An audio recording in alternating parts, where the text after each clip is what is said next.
Chocolate की थैली। बात सन 2019 की है। मैं और मेरे एक मित्र काशी विश्वनाथ के दर्शन के लिए देहरादून से वाराणसी जा रहे थे। रेलगाड़ी का लंबा सफर होने से कई लोग बीच में मिलते रहे और कईयों से बातचीत भी हुई। वापस आते हुए लखनऊ के आसपास के जंक्शन से एक व्यक्ति बैठे थे जिन्होंने अपना नाम रमेश बताया।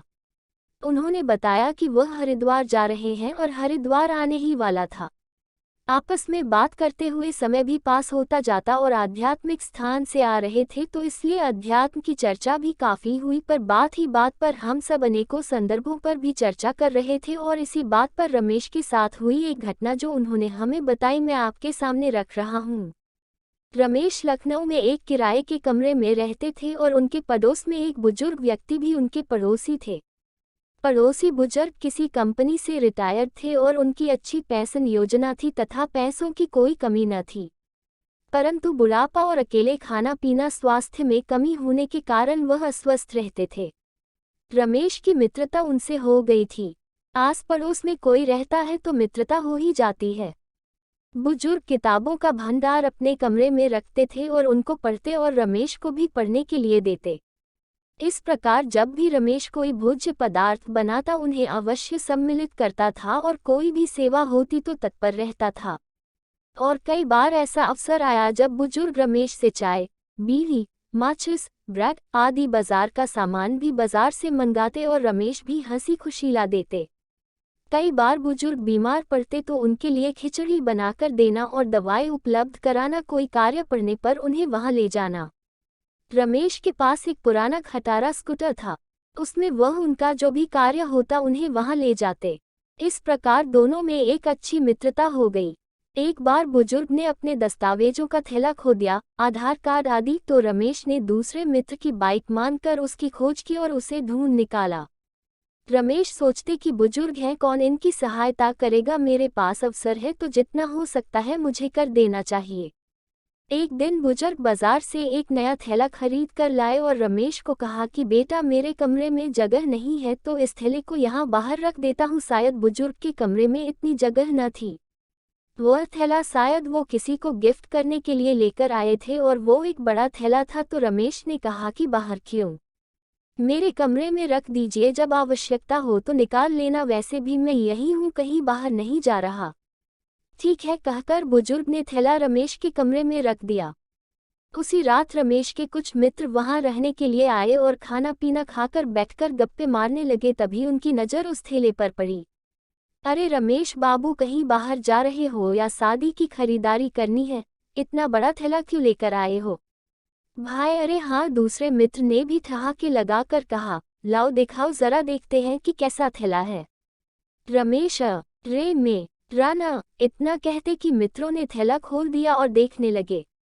और देखते हैं कि उसमें तो काफी सारी चॉकलेट हैं। अरे वाह, खाने के बाद मीठे का प्रबंध भी किए हो रमेश भाई? और गिनने लगे, 1, 2, 5, 7, इसमें तो 7 चॉकलेट हैं। और दूसरे ने एक चॉकलेट निकाल कर जैसे ही फाड़ने वाला था तो रमेश ने कहा, रुको, ये थैला मेरा नहीं है।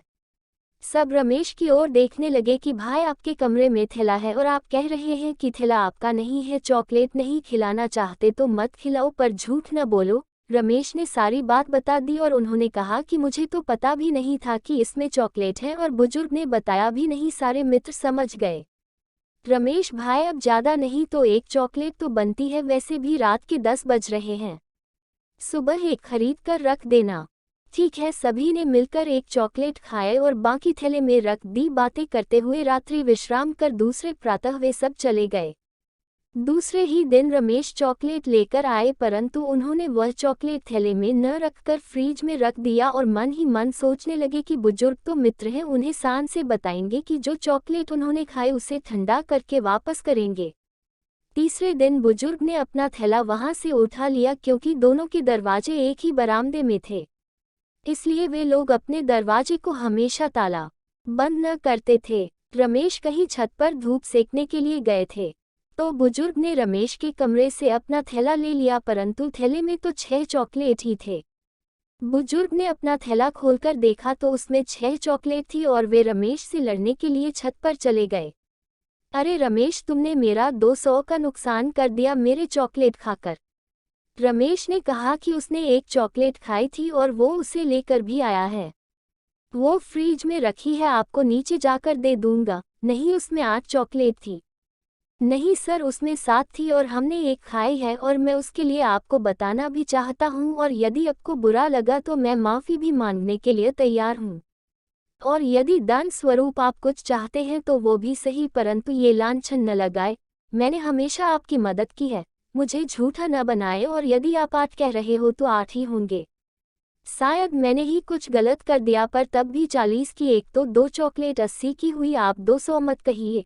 मैं अभी आपको एक और चॉकलेट ला कर देता हूँ।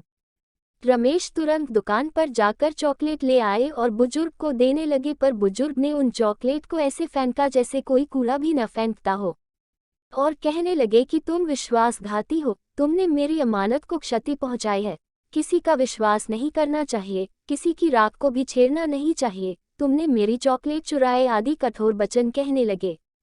रमेश स्तब्ध था, फंस पर टूटी उन चॉकलेट को उठाकर फ्रिज में रख दिया और सोचने लगा कि जिस व्यक्ति के लिए मैंने कभी किसी बात के लिए ना नहीं कहा, वह ऐसे विचारों को कह रहा है। अपना पुराना स्कूटर ज़्यादा दूर नहीं जा सकता, इसलिए किसी और की गाड़ी लेकर मदद की, उसके लिए खाना बनाया, दवाई उपलब्ध कराई, विपरीत परिस्थिति में साथ दिया, वह ऐसा कहा रहा है। गहरे सोच में पड़ गया। सारा मित्रवत व्यवहार समाप्त हो गया, रिश्ता समाप्त हो गया।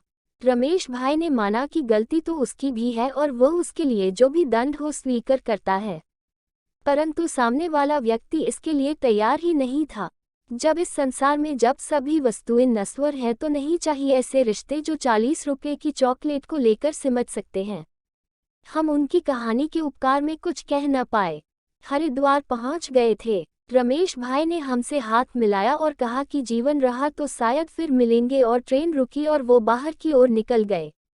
दोस्तों, मैं नहीं जानता यह कहानी कितनी सच्ची है।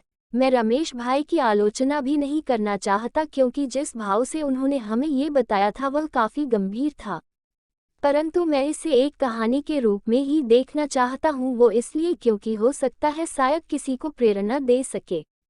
क्या हम इतने स्वार्थी हैं कि एक छोटी सी वस्तु से रिश्तों में दरार ला रहे हैं? क्या परमार्थ और सेवा का यही फल है कि आप किसी को क्षमा नहीं कर सकते?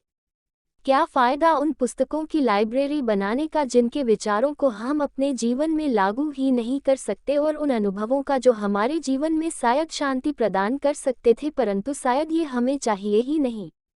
परंतु एक बात तो साफ है कि छोटी बातों पर यदि हम बड़ा बतंगड़ न बनाए तो हो सकता है कि हम व्यवहार कुशल बन जाएं। दोस्तों, अगर वीडियो अच्छा लगे तो वीडियो को लाइक करके